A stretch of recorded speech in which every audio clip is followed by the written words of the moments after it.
Back to a question we've been exploring all night. Can we eat, drink, and exercise our way to a better and longer life, or do our genes trump everything in the end?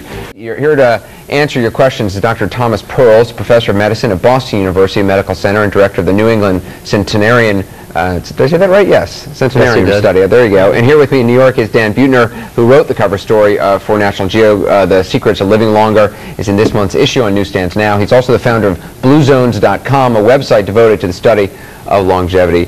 Dan, based on what you saw in Sardinia and Okinawa and Loma Linda, what's the biggest takeaway for you? Well, we found about a dozen really extraordinary things in the article, but I'll tell you the top three. Number one, we've all heard of the Atkins diet, but the cultures of longevity, the blue zones as we call them, eat almost always a plant-based diet. Lots of legumes, almost no meat. I think a big takeaway is minimizing meat in your diet. Interesting. Number two, we tend to exercise in great exuberant bursts. 85,000 people signed up for the marathon, New York Marathon last weekend. Cultures of longevity do sort of daily kind of low intensity exercise. The Sardinians we just saw were shepherds. They take long walks. The Okinawans garden a couple hours a day. I think the best level of physical activity is probably 40-minute walk every day. And exercise seemed to be built into their lifestyle. Right. It was sort of encoded in their cultures. So it wasn't regimented. It just happened naturally. Dr. Perls, I mean, say you're listening to this, you're 50 years old, you're cranky, you're a meat eater, you're a smoker. Is it still possible to extend your life at this point, or is the damage already done? No, actually, 50s, even 60s, I think, the horse isn't out of the barn at all. And some of the things that have already been talked about clearly benefit people. I would say even things like exercise, both your body and your brain, benefit people into their 90s. Learning new things that are also complex. The most powerful would be learning a musical instrument or learning a language. This exercises the brain. It gives it more functional reserve. It actually means a delay in things like Alzheimer's disease for those who are prone to it. It means a delay in problems with your memory. You also say nutrition and then G, getting rid of smoking. But Dan, you know, in a lot of these places, people are smoking all over the place, and you're getting exposed to secondhand smoke in Okinawa and Sardinia? Not the centenarians. A very tiny percentage of centenarians that we interviewed for the story smoke, maybe 1 or 2%. Okay. So smoking is definitely, I think the biggest thing most Americans do to live longer is to cut out smoking. Dan, is there something that you changed in your life after doing this story? I quit eating a lot of meat. I took up yoga and invest more time in my family. Our first caller is Lorraine in North Carolina. Lorraine, good evening. What's your question? Yes, I was wondering what the doctor thinks about peace of mind. How I'm 86 and I think I'm doing very, very well. I'm very active in my mind and my body, and I wondered if peace of mind has a lot to do with it. It's a great point. What about it, doctor? A lot of these people, it's not so much the amount of stress that they've had in their lives, it's that they manage it so very well. And we see that all the time among these folks. They don't dwell on these things. They don't internalize stuff that would be stressful. They seem to just be able to let go.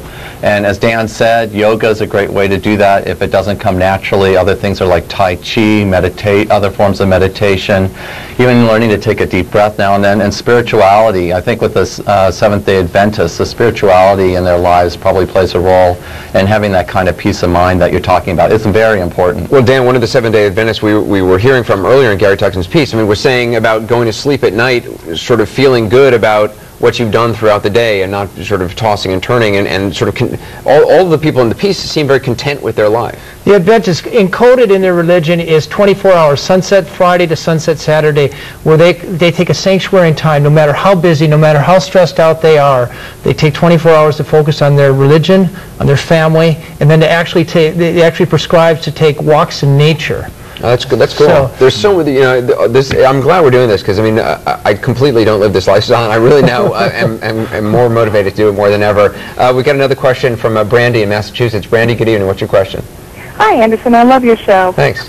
My question concerns climate. The people being interviewed seem to be from a warmer climate. Does that have anything to do with living longer, perhaps? Dan, what'd you find? Well, that was true in Okinawa and Sardinia, but the Seventh-day Adventists, they're all over the United States. In fact, they're all over the world. And this Adventist health study out of Loma Linda showed that that men can live as much as 11 years longer than their American counterparts. So this is purely lifestyle, and it doesn't have anything to do with climate. Dr. Perls, do you have anything to add on that? I would agree. There's actually been this whole mystique about this thing called Shangri-La, and we equate these very high places in the hills of of Pakistan, of the Chinese border, and places like that, the Hunza region. And I would agree with Dan, it's more myth than it's more lifestyle that counts. Another question, Kathy in California has a call. Kathy, what's your question? Hi, Anderson. Hey. Love your show. Thanks. And hi, Dan. Hi, I Kat. tried to reach you. I'm Marty Jatan's daughter-in-law. Oh, we love you. Well, she loves you. And anyway, I was just talking to her, and she said she'd call, you'd call. And one thing I wanted to add about my mother-in-law that's so remarkable, and it's her spirit for loving and giving to everyone in her family, everyone that she meets. She never, ever has nothing to do. And I, being her daughter-in-law, it's been a tough act to follow. She's a remarkable person. Well, and that really gets to attitude. I mean, that's a key thing. Yeah, Marge was a poster girl for living well for these centenarians. You know, we interviewed over 100 of them, and uniformly you find these people are consummately likable people. We all know seniors who you're with them for 5 minutes and you're looking at your watch. People like Marge are not only interesting, but they're interested. And they become likable. I don't know if they were born that way or they've made the effort. But at the end of the day, they're surrounded by a social network. They get better care. They have lower levels of stress, and they stay sharper than people who are not likable. We've got an email from Linda Banks in Boulder, Colorado. Linda wrote in, what was learned about what role diet plays? I'm a vegetarian, eat lots of soy, although I've been reading bad things about soy. Dan, anything? You talked about greens and legumes. The Okinawans eat about 8 times more tofu than Americans do. I think that's really kind of a complete superfood in many ways. The Seventh-day Adventists found that people who eat nuts 4 times a week, at least 2 ounces, were living as much as 3 years longer than people who weren't eating nuts. They don't know why, but certainly a plant-based diet. Dr. Pearls, what about soy? Well, I think Dan's earlier point about the fact that they don't eat red meat, so they're replacing that with these soy products, and it's the iron in the red meat. I think iron plays a really important role in the basic biology of aging, and perhaps just less iron in your diet. And the main source of iron in our diet is red meat.